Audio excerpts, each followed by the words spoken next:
আসসালামু আলাইকুম ওয়া রাহমাতুল্লাহি ওয়া বারাকাতুহু। আলহামদুলিল্লাহি রাব্বিল আলামিন। ওয়াসসালাতু ওয়াসসালামু আলা রাসূলিল কারীম। আউযু বিল্লাহি মিনাশ শাইতানির রাজীম। বিসমিল্লাহির রাহমানির রাহিম।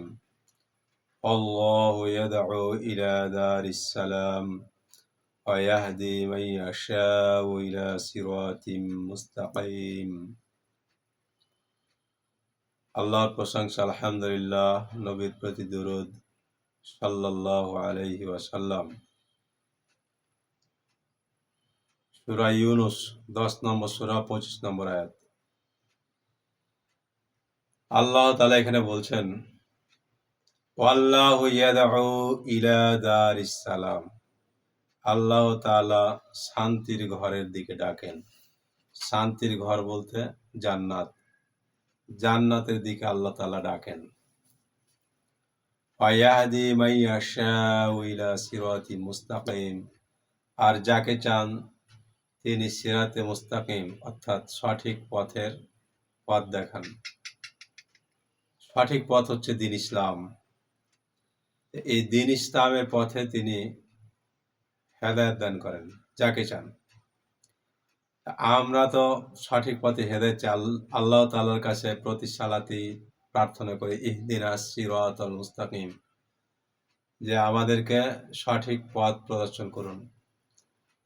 আল্লাহ তাআলা সেই সঠিক পথ বাতলে দিয়েছেন, সেটা হচ্ছে আল কুরআন। কোরআনের পথে হচ্ছে সঠিক পথ। এই কোরআনের পথে চলতে হলে আল্লাহ রাসূলের দেখানো পদ্ধতিতে চলতে হবে। আল্লাহ পাক বলছেন, মা আতাকুমুর রাসূলু ফাখুযুহু ওয়া মা নাহাকুম আনহু ফান্তাহু।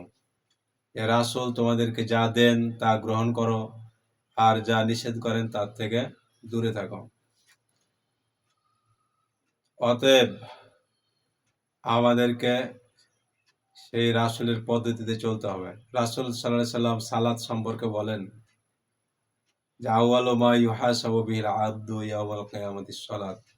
কিয়ামতের দিন সর্বপ্রথম সালাতের অর্থাৎ নামাজের হিসাব হবে। অথচ আজকাল আমরা এই নামাজ থেকে গাফিল। একটি হাদিসে রয়েছে যে, যে ব্যক্তি এই সালাতকে হেফাজত করবে, কিয়ামতের দিন তার জন্য নূর হবে, দলিল হবে, মুক্তির উপায় হবে। অপর পক্ষে যারা এর হেফাজত করবে না, তার জন্য মুক্তির উপায় হবে না, দলিল হবে না, নূর হবে না, এবং সে কারুন, ফেরাউন, হামান ও উবাই বিন খালাফের সাথী হবে। অতএব আসুন আল্লাহ পাকের বাণী আমরা খেয়াল করি। আল্লাহ পাক বলছেন, কু আনফুসাকুম ওয়া আহলিকুম নারা। হে ঈমানদারগণ, তোমরা নিজেরা জাহান্নামের আগুন থেকে বাঁচাও এবং তোমাদের আহাল বর্গকে জাহান্নামের আগুন থেকে বাঁচাও। তা আসুন আমরা নিজেরা জান্নাতের পথে চলার চেষ্টা করি এবং অন্যদেরকে ওই পথে ডাকি। আল্লাহ তাআলা আমাদেরকে কবুল করুন, আমিন। আসসালামু আলাইকুম ওয়া রাহমাতুল্লাহ। সুবহানাকাল্লাহুম্মা ওয়া বিহামদিকা আশহাদু আল্লা ইলাহা ইল্লা আনতা আস্তাগফিরুকা ওয়া আতুবু ইলাইক।